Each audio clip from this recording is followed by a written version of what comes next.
تلاوت کا آغاز کیا ہے وہ سورہ انفال کا تھوڑا حصہ ہے، جس میں اللہ سبحانہ و تعالیٰ نے مال غنیمت وغیرہ کے تعلق سے بیان کیا۔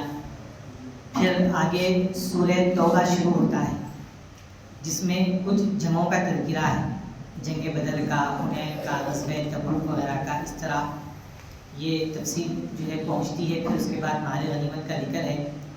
بہرحال جو چیز ہمیں سمجھنے کی ہے کہ دو چیزیں ہیں، ایک ہے بھول چوک ہونا کسی بھی انسان سے، ویسا اگر کوئی مسئلہ خدا تعالیٰ کے سامنے ہے یا اس کے رسول صلی اللہ علیہ وسلم کے سامنے آئے، اللہ تعالیٰ جو ہے اس کو معاف کرنے والا ہے۔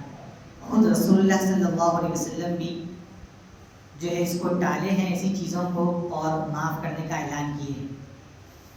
لیکن جہاں تک یہ بات ہے، جانتے بوجھتے اور پورے ذرائع اپنے پاس ہونے کے باوجود جتنی بھی انسان کی ضروریات زندگی کی چیزیں ہوتی ہیں، وہ سب ہونے کے باوجود بھی غفلت کرنا، اس معاملے میں رسول اللہ صلی اللہ علیہ وسلم بھی خاموش ہے۔ حضور جو ہے معافی کا یا بخشش کا اعلان اس معاملے میں نہیں سنا ہے جہاں پر لوگ غفلت کر رہے ہیں۔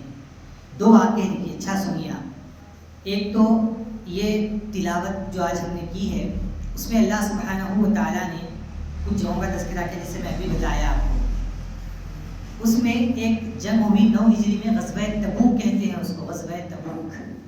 بڑی شدت کی گرمی تھی اور جو ہے ماحول بڑا سخت تھا۔ ایسے وقت میں تبوک کے لیے رسول اللہ صلی اللہ علیہ وسلم اعلان کر دیے اور صحابہ کرام کو چلنے کے لیے بولے جنگ میں۔ تو کئی سارے صحابہ کرام جو ہے راضی ہوئے چلنے کے لیے۔ مدینہ منورہ میں اس وقت تقریباً 80-85 لوگ تھے جو اس جنگ میں نہیں چلے۔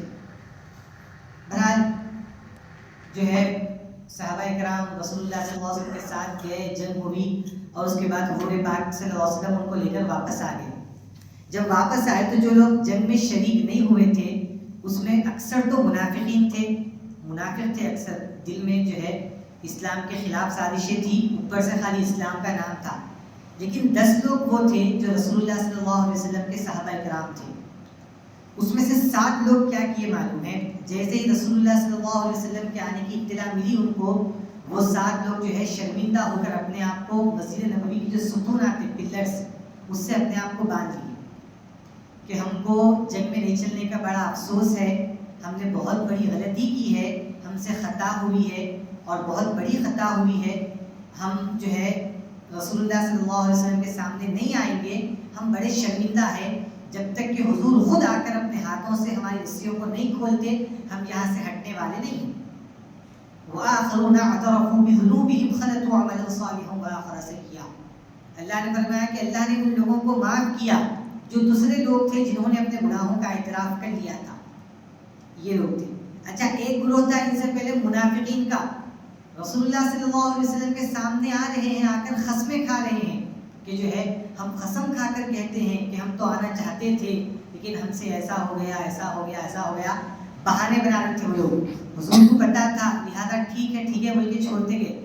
لیکن جو ایمان والے تھے 7 لوگ، جملہ 10 تھے، اس میں سے 7 لوگ اپنے آپ کو مسجد نبوی کے ستونوں سے باندھ لیے، باندھ کر کہنے لگے کہ نہیں، رسول اللہ خود آنا اور ہم کو معاف کرنا، ہماری رسیوں کو کھولنا، تب جا کر جو ہے ہم یہاں سے ہٹیں گے، ورنہ نہیں ہٹیں گے۔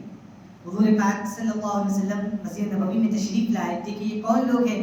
بولے رسول اللہ یہ وہ لوگ ہیں جو جنگ میں نہیں چلے تھے اور ان کو نہیں چلنے کا بڑا افسوس ہے، انہوں نے اپنے آپ کو یہ سزا دی ہے۔ ٹھیک ہے، حضور نے جو ہے ان کو معاف کیا اور وہ لوگ پھر بعد میں اپنا مال وغیرہ اس کے بدلے میں صدقہ کریں۔ اب اور ایک تیسرا مسئلہ اسی جنگ کے تعلق سے، اور 3 لوگ تھے، حضرت کعب بن مالک، حضرت ہلال بن امیہ، حضرت مرارہ بن ربیع، یہ 3 صحابہ، ان کا بڑا دلچسپ واقعہ ہے۔ اب منافقین کو دیکھ رہے ہیں یہ لوگ کہ آ رہے ہیں، قسم کھا رہے ہیں، حضور کو معلوم ہے کہ یہ منافق ہے، حضور ٹھیک ہے مجھے چھوڑ دیں، تو ان کے دل میں شیطان خیال ڈالنے لگا کہ چلو ہم بھی جائیں گے، کچھ بھی بہانہ بنا لیں گے۔ لیکن نہیں، پھر اندر سے ایمان جاگا، بولے کہ ایک غلطی کرے، اب پھر دوبارہ غلطی نہ ہو۔ حضور پاک صلی اللہ علیہ وسلم کے سامنے آئے، آ کر کہنے لگے یا رسول اللہ کہ جو ہے ہم سے غفلت ہوئی ہے، ہمارے پاس پورے سورسز موجود تھے۔ یہ تینوں صحابہ کرام کا معاملہ کیا تھا؟ کوئی سوچے کہ جو ہے میرے پاس مال بہت زیادہ ہے، ایک تیز گھوڑا خریدوں گا، خرید کے ابھی نکلنے دو صحابہ کرام کو، رسول اللہ کو، 1-2 دن کے بعد نکل کے ان سے مل جاؤں گا. مال بھی تھا، گھوڑا خریدنے کی صلاحیت بھی تھی، استطاعت بھی تھی، لیکن غفلت، سستی. صحابہ کرام رضی اللہ عنہم میں یہ مطلب شیطان جو ہے ایک آزمائش تھی، امتحان تھا ہمارے لیے، بہت بڑا اس میں سبق ہے. ان سے سستی براہ راست نہیں، مطلب بولنے کا مطلب یہ ہے کہ برات سورسز ہونے کے باوجود بھی غفلت کر گئے وہ لوگ. تینوں بھی یہی سوچے، کوئی کام میں مصروف ہو گیا، کوئی جو ہے سوچا کہ ابھی تو نکلے نا، نکلیں گے ہم بعد میں، کوئی ایسا سوچا برات. اب تینوں حضور پاک صلی اللہ علیہ وسلم کے سامنے آئے. اب آپ دیکھیے منافقین آ رہے ہیں حضور کے سامنے، بہانہ بنا رہے ہیں، حضور ان کو جانے کے لیے کہہ رہے ہیں ٹھیک ہے جاؤ. یہ لوگ جب آئے اور آ کر اپنے گناہوں کا اعتراف کیے، آپ سن کر تعجب کریں گے، حیرت کریں گے ہم سن کر. حضور پاک صلی اللہ علیہ وسلم نے ٹھیک ہے بھی نہیں کہا، آپ نے صحیح کیا ایسے نہیں کہا، بلکہ کہا کہ جب تک اللہ تعالیٰ کچھ نہیں فرمائے گا میں کچھ نہیں بولوں گا، جاؤ تم لوگ، چھوڑیے. اچھا ایک دوسرا واقعہ پیش آیا، بخاری شریف میں روایت ہے. ایک صحابی رسول، رمضان کا معاملہ تھا، رات میں بھی روزہ رکھنا پڑتا تھا، پہلے رات میں نہیں لگتی ہی روزہ شروع. انہوں کیا کیے، بھولے سے اپنی بیوی کے قریب چلے گئے. اب جب اٹھے تو حضور پاک صلی اللہ علیہ وسلم کے سامنے آئے، آقا رسول اللہ میں ہلاک ہو گیا. بولے کیا ہوا، ایسا ہو گیا. حضور ٹھیک ہے مسئلہ نہیں ہے، 60 دن کے روزے رکھو. بولے حضور ایک روزہ برداشت نہیں کر، آپ 60 برداشت کرتے نہیں ہوتا میرے سے. تو بولے ٹھیک ہے اچھی بات ہے، 60 مسکینوں کو کھانا کھلاؤ. میں غریب آدمی، میں کہاں سے کھانا کھلاؤں. تو بولے ٹھیک ہے یہ صدقہ کھجور آئے گا حضور کے پاس، دیکھے بولے کہ جا کر بانٹ دو، تمہارا جو ہے گناہ معاف کر دیا جائے گا. بولے میرے سے غریب کوئی بھی نہیں ہے، بخاری میں ہے. تو بولے ٹھیک ہے تم ہی یہ کھجور کھا لو، اللہ تم کو معاف کر دے گا. دیکھیے آپ فرق بتا رہا ہوں میں آپ کو، بہت سوچنے کی بات ہے. یہ صحابی رسول بھولے سے غلطی کر کے رسول اللہ صلی اللہ علیہ وسلم کے پاس آئے. حضور نے نہ صرف معاف کیا بلکہ ان کے کھانے کا، کھجوروں کا انتظام کر کے ان کو بھیجا. یہ دین بھی تو صحابہ کرام سے غلطی ہوئی تھی. یہ لوگ جب رسول اللہ کے پاس آئے، حضرت کعب بن مالک، حضرت ہلال بن امیہ، حضرت مرارہ بن ربیعہ، یہ لوگ جب آئے تو حضور نے ان کو کیوں معاف نہیں کیا؟ نہیں کہا حضور نے کہ ٹھیک ہے تم کو معاف کر دیا گیا ہے، بلکہ کہا کہ جو ہے تمہارا معاملہ ملتوی ہے، دیکھا جائے گا کیا حکم آتا ہے. اب آپ بتائیے میرے کو، وہ صحابی کو جو معاف کیا گیا، ان کو معاف نہیں کیا، کیا فرق ہے دونوں میں؟ کیا سمجھے آپ فرق؟ بولیے کوئی چیزیں بولیے، کیا فرق سمجھ میں آ رہا؟ پوچھیں گے آپ لوگوں سے، آپ سے سنیں گے. اب اتنا آپ بول رہے ہیں اتنے دنوں سے. ہاں یہ جواب ہے. دیکھیے میں شروع میں اشارہ کر دیا، آسان جواب ہے کہ بھئی یہاں پر یہ 3 صحابہ کے پاس پورے سورسز موجود ہیں، جنگ میں نکلنے کے پورے سورسز، یعنی ذرائع، مطلب ذرائع ضروریات پورے موجود ہیں. مال بھی ہے، گھوڑا بھی خرید سکتے ہیں، صحت بھی اچھی ہے، بیمار بھی نہیں ہے. اس کے باوجود جو نہیں آئے نا وہ لوگ، حضور پاک صلی اللہ علیہ وسلم نے ان کو معاف نہیں کیا، کہا تمہارا معاملہ ملتوی ہے. اچھا پھر منافقین آ رہی، خصمیں کھا رہے حضور کے سامنے، ٹھیک ہے اچھی بات ہے جاؤ. منافقین آئے، حضور نے ان کو اچھی بات ہے کہہ کر بھیج دیا. اور جب صحابہ کرام آئے ان کے معاملے کو ملتوی کر دیا، تو کیا معلوم ہوا کہ حضور نہ صرف صورتحال جانتے ہیں، دلوں کا حال بھی جانتے ہیں، کون نفاق رکھ کے آیا ہے، کون ایمان رکھ کے آیا ہے. آپ اندازہ کریں اس سے. ورنہ اگر ایسا ہوتا کہ جو پتہ نہیں ہوتا تو پھر ان کو ہی بولتے تھے منافقین کو کہ ٹھیک ہے تمہارا بھی معاملہ ملتوی نہیں. حضور پہلے سمجھ کے اس کو مہلت دے کے فائدہ کیا؟ یہ پہلے سے منافق ٹھہرا تو اس کو مہلت دے کے فائدہ کیا؟ تو صرف جنگی صورتحال جس وجہ سے وہ رکے، وہ صورتحال نہیں، دلوں کا حال بھی مصطفیٰ جانتے تھے، اس لیے ان تینوں کو روک دیا، ان کو جو ہے بھیج دیا. اب یہ بات جو ہے پورے مدینہ منورہ میں پھیل گئی. دیکھیے غفلت بہانے نہیں چلنے والے، ہم کو اب سمجھنا ہے. اب پورے مدینہ منورہ میں بات پھیل گئی اور سزا بڑھ گئی ان کی. پہلے معاملہ صرف ملتوی ہوا تھا نا، اب ایک اور حکم آیا. حضور نے کہا کہ ان کا سوشل بائیکاٹ کرو، کوئی ان سے بات نہیں کرے گا، ان تینوں سے اب کوئی ان سے جو ہے تعلقات نہیں رکھے گا، کوئی خرید و فروخت کا معاملہ نہیں کرے گا. اللہ اکبر، کیا جو ہے سخت ایام ان کے اوپر گزر رہے ہیں 3 صحابہ کرام کے اوپر. ہوتے 40 دن گزر گئے، کوئی سلام کا جواب دینے کے لیے تیار نہیں ان کو. ایک صحابی سے حضرت کعب بن مالک نے پوچھا کہ بھئی مسئلہ کیا ہے کہ ہمارے سلام کا جواب دے دیتے؟ رسول اللہ کو معلوم ہے، بولے انہوں کو جائے، حضور کو معلوم ہے. 40 دن گزرنے کے بعد ایک اور حکم آیا. حضور نے کہا کہ اب ان کو بول دو جا کر کہ لوگ اپنی بیویوں سے بھی الگ ہو جائیں 40 دن کے بعد. اب ایسے ہی پورا جو ہے مسئلہ یہاں کا وہاں جو ہے پریشان یہ صحابہ کرام کہ آخر ہم سے ایسی کیسی غلطی ہو گئی، کیا ہو گیا ہم سے، یہ بیویاں بھی الگ، گھروں سے دور کر دیا گیا ان کو. ہوتے ہوتے 50 دن مکمل گزر گئے. اس کے بعد جو ہے کہ حق میں آیت نازل ہوئی وَعَلَى الثَّلَاثَةِ الَّذِينَ خُلِّفُوا، ہاں ہم نے ان تینوں کو بھی معاف کر دیا ہے جن کا معاملہ ملتوی کیا گیا تھا. 50 دن کے بعد ان کو معاف کیا گیا.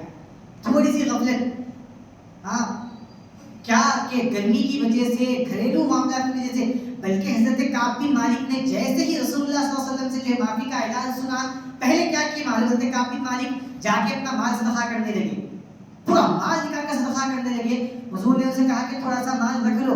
رسول اللہ نہیں، یہ مال کی وجہ سے میں آپ کی طرف آنے سے رکا تھا، لہذا میں اس کو صدقہ کرتا ہوں، خیرات کرتا ہوں. حضور نے کہا تھوڑا اپنے پاس رکھ لو تاکہ تم محتاج نہ بنو. تو پھر تھوڑا رکھ کے بھائی کا پورا مال صدقہ کر دیے. کیوں؟ بخاری کے الفاظ غالباً توبہ قبول ہونے کی خوشی میں. ان کی خوشی کا معیار آپ دیکھو، ان کے خوش ہونے کا معیار کیا ہے، ان کے پاس خوش ہونے کا مطلب سورس کیا ہے، مال کا آنا، دولت کا آنا نہیں، اللہ راضی ہونا، اس کا رسول راضی ہونا، یہ ان کے پاس خوشی کا معیار تھا. پورا مال لٹائے اور کیا دھوم دھام سمجھ رہے ہیں آپ، دعوتیں ہوئی وہاں پر، مال تقسیم کیا گیا، سب ہوا. صحابہ کرام توبہ کی خوشی میں اتنا سب کچھ کیا کرتے تھے. اور پھر حضور پاک صلی اللہ علیہ وسلم نے ان کو نصیحت کی کہ جو ہے تم پورا مال صدقہ مت کرو، بعض مال روک لو بول کر. اور وہ آیت بھی نازل ہوئی خذ من اموالہم صدقۃ تطہرهم وتزکیہم. بہرحال بتانے کا مطلب یہ ہے کہ جو ہے بہانے یا پھر جو ہے معلوم رکھ کے جو چیز جو ہمارے پاس استطاعت ہے نا، اس کے باوجود یہ اگر نہیں کرتے ہم تو پھر یہ چلنے والا نہیں ہے. اللہ کے پاس قابل قبول نہیں ہے. اتنا اختیار تھا رسول اللہ صلی اللہ علیہ وسلم کو، جہاں اختیار دے رہی روزے کے معاملے میں یہاں پر بھی اختیار دے سکتے تھے. کہا تمہارا معاملہ تو جو ہے اللہ رب العزت کے پاس ملتوی کر دیا جائے گا. بڑا امتحان تھا اس دور میں. جو جنگیں ہوتی تھی نا، معمولی بات نہیں تھی. دیکھیے بہت جو ہے اہم چیز تھی کہ وہ جنگ تبوک رسول اللہ صلی اللہ علیہ وسلم کی آخری جنگ، جس میں حضور خود تشریف لے گئے تھے، صحابہ کرام کو جمع کیے تھے. آخری جنگ تھی، بڑی شدت کی گرمی، شدت کی ایسی گرمی کہ جو ہے یعنی بیان نہیں کیا سکتا اس کو. ایسے وقت میں سفر کرنا، اور پھر تنگی بھی تھی، مال زیادہ نہیں تھا، دولت زیادہ نہیں تھی، جنگ لڑنے کے لیے جو ہتھیار ہوتے ہیں وہ زیادہ نہیں تھے. ایسے وقت میں نکلنا تھا ان کو. تو بہرحال بتانے کا مقصد یہ کہ اس بارے میں، یہ 10ویں پارے میں سورہ توبہ میں اللہ سبحانہ و تعالیٰ نے کئی سارے جگہوں کے واقعات کو بیان کیا. اس کو بیان کرنے کے بعد فرمایا 10ویں پارے میں وَاعْلَمُوا أَنَّمَا غَنِمْتُم مِّن شَيْءٍ فَأَنَّ لِلَّهِ خُمُسَهُ. یعنی ڈائریکٹ، یعنی کسی کے ذہن میں اگر یہ خیال آئے، یہ خیال پیدا ہو کہ جنگ لڑنے سے ملتا کیا ہے، فوراً اللہ نے مال کا ذکر کیا کہ جو بھی مال غنیمت جو حاصل ہوتا ہے اس سے تم کو جو ہے تم کو دیا جائے گا، تمہارے درمیان وہ مال تقسیم کر دیا جائے گا. اور پھر دوسری چیز اس میں جو ہے یہ 10ویں پارے سورہ توبہ میں جو شروع ہوئی، یہ سورہ کے تعلق سے آپ یاد رکھیے کہ اس میں جو ہے بسم اللہ الرحمن الرحیم نہیں ہے.